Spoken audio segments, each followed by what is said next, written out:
thousands of chimneys and travels and drives his sleigh around the world to deliver toys to good girls and boys. And on his visits, he's even been seen by a few lucky people. Well, while Santa's busy, one night a year, it's the elves who actually work hard all year round to make Christmas dreams come true.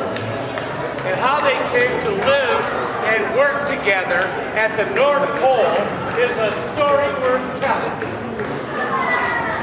Yeah, you see, the elves are very special people in many ways. They're a lot like you and me. And even though they're small, they have big, loving hearts. And they would much rather give than receive.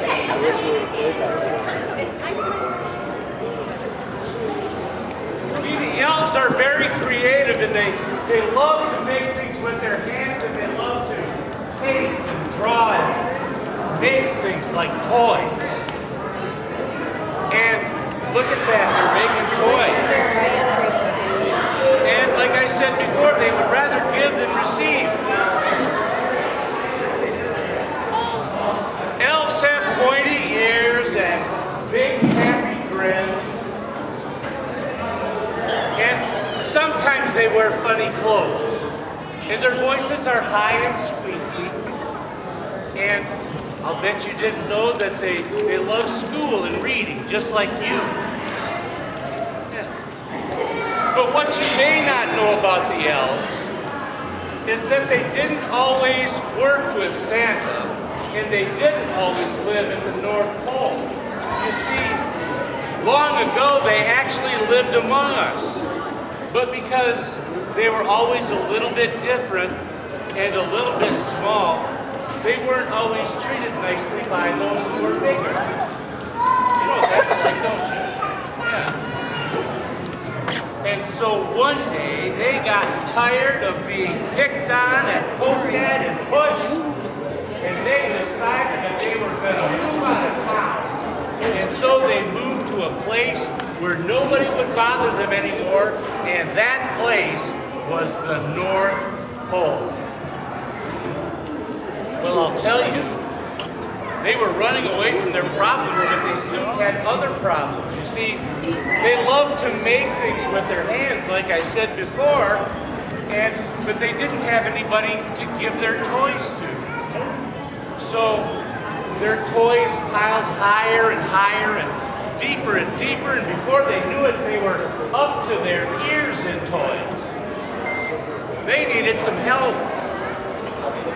And at the very same time, Santa was having problems of his own. You see, as more and more people came to believe in him, more and more children, good boys and girls from around the world kept sending him special letters and requests for gifts at Christmas time, and he couldn't keep up with it anymore. And before he knew it, he was up to his eyeballs in requests like this. See that? Look at that.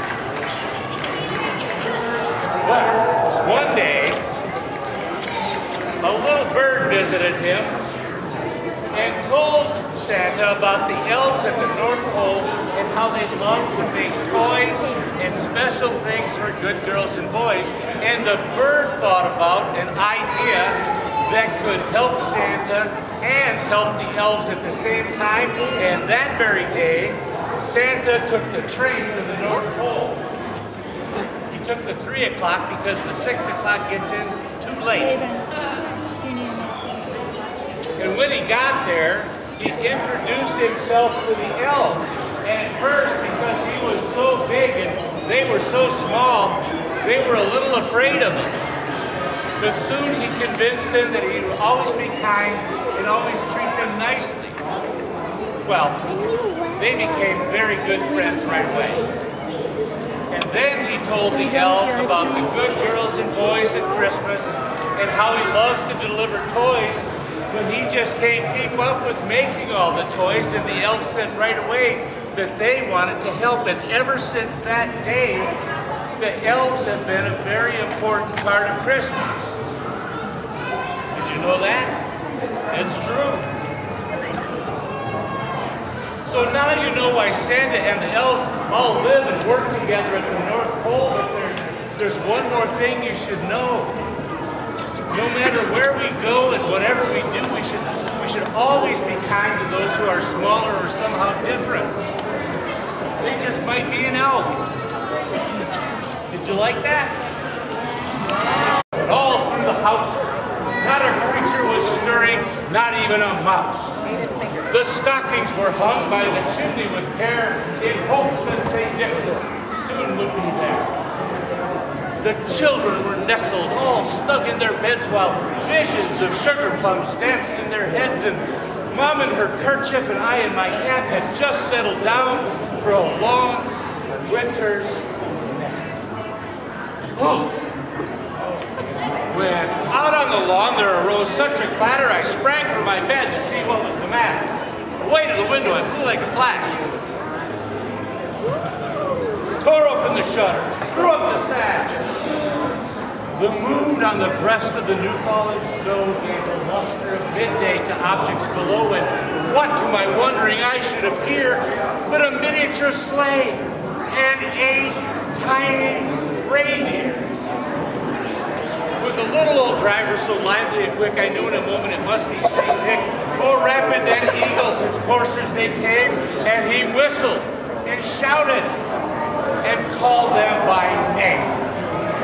Now Dasher, now Dancer, now Prancer and Vixen, on Comet, on Cupid, on Donder and Blitzen, to the top of the porch, to the top of the wall. Now dash away, dash away all.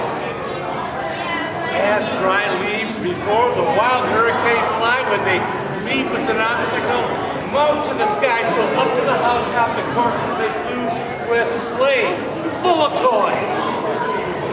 And St. Nicholas too.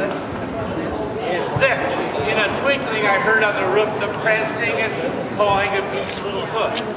As I drew my head in and was turning around, down the chimney St. Nicholas came with a bound. He was dressed all in fur, from his head to his foot, and his clothes were all tarnished with ashes and soot. A bundle of toys he had flung on his back, and he looked like a peddler, just opening his pack, but his eyes, how they twinkled. His dimples, how merry. His cheeks were like roses. His nose, like a cherry. His droll little mouth was drawn up like a bow, and the beard of his chin was as white as the snow. The stump of a pipe he held tight in his teeth, and the smoke, it encircled his head like a wreath. And here's what I was going to tell you. He quit smoking in 1934. Yeah. And actually in 1934, a young man from Muskegon, Michigan, named Haddon Sunbloom, replaced his pipe. See, Haddon Sunbloom was an illustrator. He drew pictures.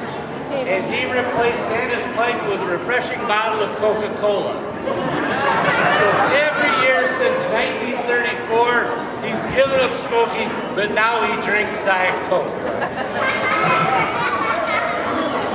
He had a broad face and a little round belly that shook when he laughed like a bowl full of jelly. Ho, ho, ho. He was chubby and plump, a right jolly old elf, and I laughed when I saw him, in spite of myself. But a wink of his eye and a twist of his head soon gave me to know I had nothing to dread. He spoke not a word, but went straight to his work, and he filled all the stockings, then turned with a jerk.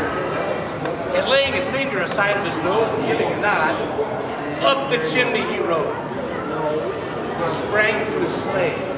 To his team gave a whistle, and away they all flew like the down of a thistle. And I heard him exclaim ere he drove out of sight, "Happy Christmas to all, and to all a good night." Thank you very much.